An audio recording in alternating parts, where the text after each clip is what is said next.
সেনা কর্মকর্তাদেরকে যে কোনো বিচার, আইন, আদালত এসব থেকে রক্ষা করতে তিনি একটা নেগোসিয়েশনে আছেন তার বসানো ইউনূস সরকারের সঙ্গে। কিন্তু এখন সেনা কর্মকর্তাদের মধ্য থেকে, মানে এই তরুণ কর্মকর্তাদের মধ্য থেকেও সেই বিশ্বাস চলে গেছে, তাদের ভেতরে এই বোধ চাঙা হয়েছে যে সেনাপ্রধান ওয়াকার না পারবেন তাদের সম্মান রক্ষা করতে, না সেনাপ্রধান ওয়াকারের পক্ষে সম্ভব বাহিনীর সম্মান, ইন্টিগ্রিটি রক্ষা করা। কাজেই বাহিনীর একটা কোনো ব্যবস্থা নেওয়া দরকার এবং সেজন্য তারা নিজেরা বিভিন্ন জেনারেলের সঙ্গে, শীর্ষ কর্মকর্তার সঙ্গে, তাদের কমান্ডিং কর্মকর্তাদের সঙ্গে যোগাযোগ করছেন এবং এক রকমের তাদের ক্ষোভ জানাচ্ছেন। বাংলাদেশের সেনাপ্রধান ওয়াকারুজ্জামানের ঘুম সত্যি হারাম হয়ে গেছে। তার ঘনিষ্ঠ জনেরা বলছেন প্রায় সপ্তাহ দুয়েক ধরে ঘুমাতে পারছেন না ওয়াকারুজ্জামান। কারণ একদিকে তিনি যেমন এই আশঙ্কাটাই করছিলেন যে সত্যিই যদি আন্তর্জাতিক অপরাধ ট্রাইব্যুনাল সাবেক এবং বর্তমান সেনা কর্মকর্তাদের নামে মামলা দিয়ে দেয়, তার কি প্রতিক্রিয়া তার বাহিনীর মধ্যে হতে পারে। অন্যদিকে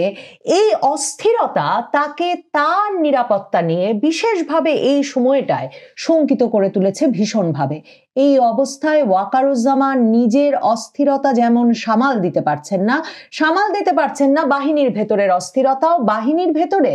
এমনকি শীর্ষ কর্মকর্তাদের যে স্বাভাবিক কার্যক্রম সেটাও ব্যাহত হচ্ছে আন্তর্জাতিক অপরাধ ট্রাইব্যুনালের মামলায় গ্রেফতারি পরোয়ানা জারি হয়ে যাওয়ার পর থেকে। সেনাবাহিনীর ভেতরে প্রমোশন বোর্ডের কার্যক্রম চলছিল, সেই প্রমোশন বোর্ডের কার্যক্রমেও বৃহস্পতিবার দুজন শীর্ষ কর্মকর্তা যোগ দেন নাই। কারণ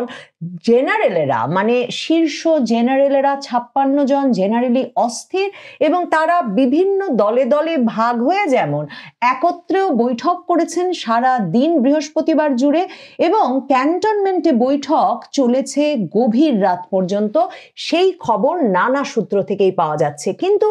এই অসন্তোষ কি শুধুই শীর্ষ কর্মকর্তাদের মধ্যে? দেখেন, আন্তর্জাতিক অপরাধ ট্রাইব্যুনাল শেখ হাসিনার আমলের গুম, নির্যাতন, জিজ্ঞাসাবাদের নামে ধরে নিয়ে যাওয়া, মানে আয়নাঘর ঘটনাগুলোর প্রেক্ষিতে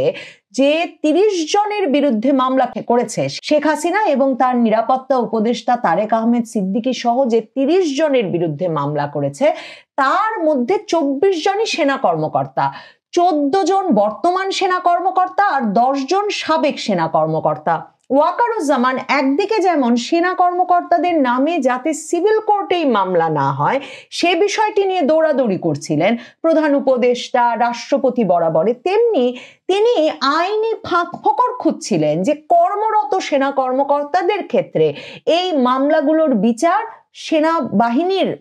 আওতায়, মানে সেনা আইনের আওতায় নিয়ে আসা যায় কিনা। মনে করে দেখুন, আগস্টের শেষে সে কথা নিয়ে আলাপ করতে তিনি কিন্তু গিয়ে উপস্থিত হয়েছিলেন প্রধান বিচারপতির কাছে পর্যন্ত।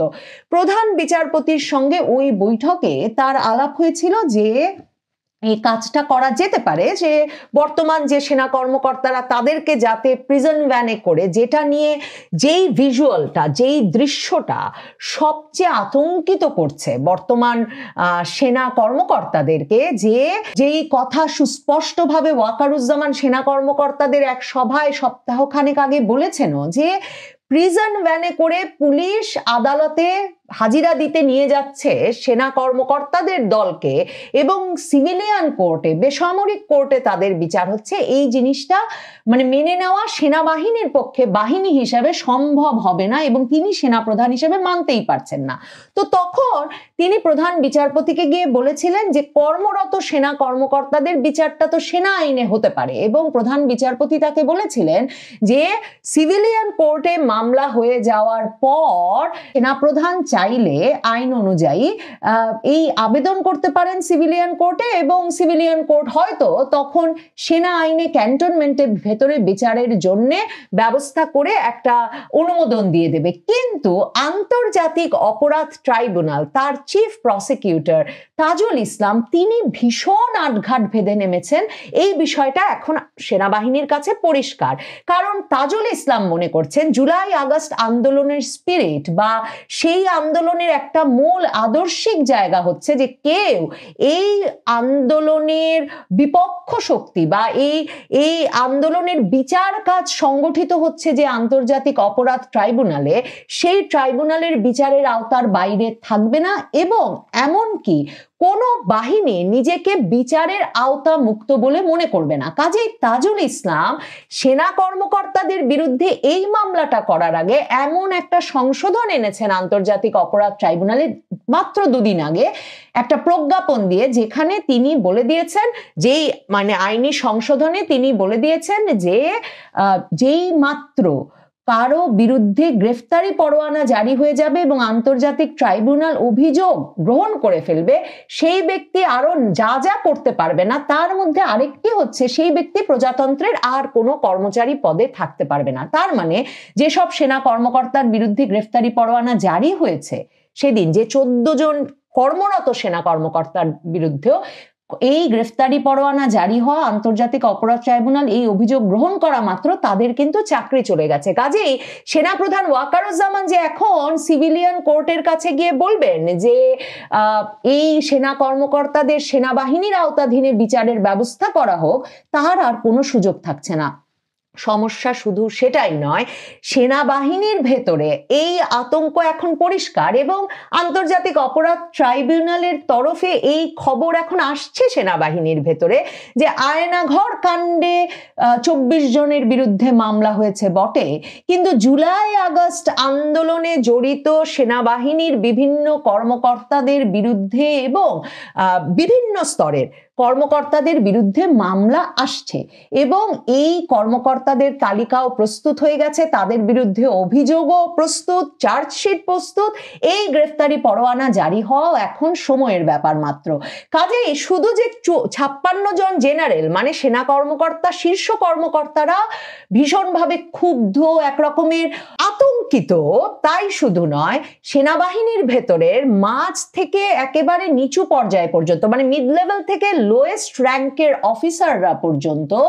তারা পর্যন্ত এখন একটা অ্যাকশনের অপেক্ষা করছেন তাদের সেনা কর্মকর্তাদের কাছ থেকে। এদের একটা বিরাট অংশ জুলাই আগস্ট আন্দোলনের পক্ষে, কিন্তু এরা সকলেই মনে করছেন যে তাদের অনেকেই তো ডিউটিতে ছিলেন। মানে যেই 3 তারিখ আগস্টের 3 তারিখ দরবারে দাঁড়িয়ে যে তরুণ কর্মকর্তারা বলেছেন যে আমরা আর গুলি চালাবো না, যেই তরুণ কর্মকর্তারা দাঁড়িয়ে বলেছেন যে তার গুলি চালানোর ভিডিও বেরিয়ে পড়েছে, কিন্তু আরেক কর্মকর্তা যে তখন কেঁদেছেন এবং বলেছেন যে তিনি জবাব দিতে পারছেন না যে কেন সেনাবাহিনী গুলি চালাচ্ছে এবং সেসব ভিডিও ছড়িয়ে পড়ছে, এখন এই সেনা কর্মকর্তারা জানেন যে তাদের সবাইকেও, মানে যারা ঠেকিয়েছেন বাহিনীর সক্রিয় ভূমিকা আগস্টের শুরু থেকে 5 তারিখ পর্যন্ত এবং 5 তারিখে যারা মার্চ টু ঢাকা কর্মসূচি সফলে সরাসরি ভূমিকা রেখেছেন, সেই সেনাবাহিনীর কর্মকর্তারা এখন বুঝতে পারছেন তাদেরকে কেউ রক্ষা করবে না এবং আন্তর্জাতিক অপরাধ ট্রাইব্যুনালের চিফ প্রসিকিউটর সহ তাদের মূল আদর্শিক জায়গাটা হচ্ছে যে এই জুলাই আগস্ট আন্দোলনের মূল আদর্শিক জায়গায় হচ্ছে যে কোনো বাহিনীকে মানে এমন আইনি ছাড় দেওয়ার কোনো সুযোগ নাই যার ফলে তারা ভাববেন যে তারা সকল আইন আর বিচারের ঊর্ধ্বে। সেনাবাহিনীর ভেতরে সে কারণে শুধু ওয়াকারুজ্জামান নন, আসলে ঘুম নষ্ট হয়েছে, ঘুম হারাম হয়েছে সকল স্তরের কর্মকর্তাদের। কারণ দেখেন, ডিজিএফআই এর কথাই যদি বলি, ডিজিএফআই এর যে 5 সেনা কর্মকর্তার, 5 সাবেক মহাপরিচালকের বিরুদ্ধে মামলা হলো সেনা গোয়েন্দা সংস্থার, এই 5 জনই কিন্তু এরই মধ্যে সেফ এক্সিট পেয়েছেন, মানে তারা কেউ আর দেশে নাই। এবং তাদের মধ্যে 2 জনকে তো শামস তাবরেজ চৌধুরী এবং হামিদুল হক, এই 2 জনকে যেমন আগস্টের পরেও কিন্তু আলাদা পোস্টিংও দেওয়া হয়েছিল এবং দিয়ে ভাবা হয়েছিল যে তারা যেহেতু ভীষণভাবে জুলাই আগস্ট আন্দোলনের পক্ষে ছিলেন, এই হামিদুল হকের সাথে যেহেতু জামায়াতে ইসলামীর সরাসরি রাজনৈতিক সংযোগ ছিল, যেটা তখন বাংলাদেশের পত্রপত্রিকায় এখনো রিপোর্টেড হয়েছে যে তিনি, তার সঙ্গে এই রাজনৈতিক শক্তির সরাসরি মানে একটা সংযোগ ছিল জুলাই আগস্ট আন্দোলনের পক্ষ শক্তি হিসেবে যে রাজনৈতিক শক্তি পরিচিত, এবং তারা সরাসরি ভেবেছিলেন এবং অন্তর্বর্তী সরকার গঠিত হওয়ার পরেও যাদেরকে একরকমের এই সরকারের অংশ বলেই ভাবা হচ্ছিল, যেমন ওয়াকারুজ্জামান গড়ে দিয়েছিলেন, হামিদুল হক শামস তাবরেজও কিন্তু খুব গুরুত্বপূর্ণ ভূমিকা রাখছিলেন, তারাও কিন্তু টিকতে পারেন নাই, কিন্তু এদের প্রত্যেককে সেফ এক্সিট দিয়ে দেওয়া হয়েছে। কিন্তু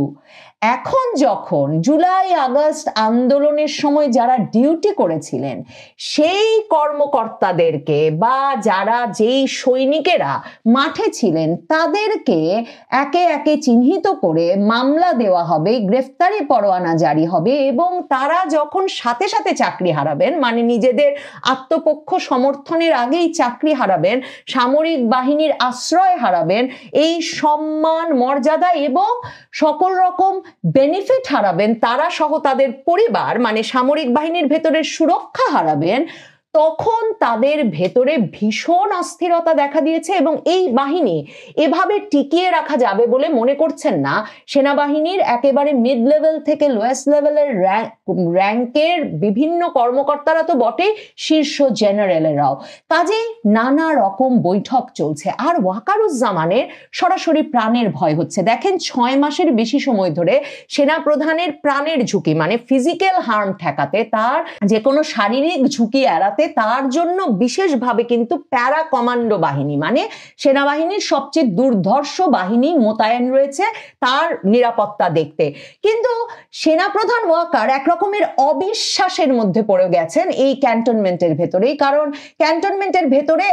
মানে তরুণ কর্মকর্তাদের একটা বিরাট অংশ এখন মনে করছেন যে সেনাপ্রধান ওয়াকার আসলে কোনো সিদ্ধান্ত গ্রহণে সক্ষম নন, তিনি সেনাবাহিনীর মর্যাদা রক্ষায়ও সক্ষম নন। এত মাস ধরে তিনি বুঝিয়ে আসছিলেন যে সেনা কর্মকর্তাদেরকে যে কোনো বিচার, আইন, আদালত এসব থেকে রক্ষা করতে তিনি একটা নেগোসিয়েশনে আছেন তার বসানো ইউনূস সরকারের সঙ্গে। কিন্তু এখন সেনা কর্মকর্তাদের মধ্য থেকে, মানে এই তরুণ কর্মকর্তাদের মধ্য থেকেও সেই বিশ্বাস চলে গেছে, তাদের ভেতরে এই বোধ চাঙা হয়েছে যে সেনাপ্রধান ওয়াকার না পারবেন তাদের সম্মান রক্ষা করতে, না সেনাপ্রধান ওয়াকারের পক্ষে সম্ভব বাহিনীর সম্মান ইন্টিগ্রিটি রক্ষা করা। কাজেই বাহিনীর একটা কোনো ব্যবস্থা নেওয়া দরকার এবং সেজন্য তারা নিজেরা বিভিন্ন জেনারেলের সঙ্গে, শীর্ষ কর্মকর্তার সঙ্গে, তাদের কমান্ডিং কর্মকর্তাদের সঙ্গে যোগাযোগ করছেন এবং একরকমের তাদের ক্ষোভ জানাচ্ছেন এবং ক্ষোভ সামাল দিতে না পারলে একজন কমান্ডিং অফিসারের পক্ষেও কিন্তু তাদের মানে কমান্ড ধরে রাখা সম্ভব হবে না। এই নাটকটা, এই চাপটা, মানসিক চাপটা এখন সেনাবাহিনীর সকল শীর্ষ কর্মকর্তাকে একরকমের বহন করতে হচ্ছে। ওইদিকে ওয়াকারুজ্জামানের সমস্যা হয়েছে, তিনি 9th ডিভিশনে মঈন খানের থাকাটা তিনি আরো বর্ধিত করতে চেয়েছিলেন, কিন্তু আগস্ট পার করে ফেলার পরে ইউনূস প্রমোশন বোর্ডের কোনো কাগজপত্রই না দেখার ফলে ডক্টর ইউনূসের সঙ্গে তিনি সেপ্টেম্বরের শুরুতে যখন সাক্ষাৎ পেয়েছেন ততদিনে 9th ডিভিশনের জিওসি মঈন খানের চাকরি থেকে অবসরে যাওয়ার সময় হয়ে গেছে। তখন তিনি নিয়ে এসেছেন বগুড়া থেকে আসাদুল হককে 9th ডিভিশন, মানে 9th ডিভিশন খুব গুরুত্বপূর্ণ সাভারে, এবং সেটা রাজধানী ঢাকা সহ এই যে সব স্পর্শকাতর জায়গা, ঢাকা ক্যান্টনমেন্ট, সরকার প্রধানের বাসভবন, রাষ্ট্রপতির বাসভবন সহ এই আশুলিয়া সাভার পুরো এলাকাটা এরা কিন্তু রক্ষা করে এবং এদেরকে এই জন্য ওল্ড রিলায়েবলস বলা হয় সেনাবাহিনীর ভেতরে। তো সেই 9th ডিভিশন এখন এমন একজনের কমান্ডে যে আসাদুল হকের মনোভাব বুঝবার মতো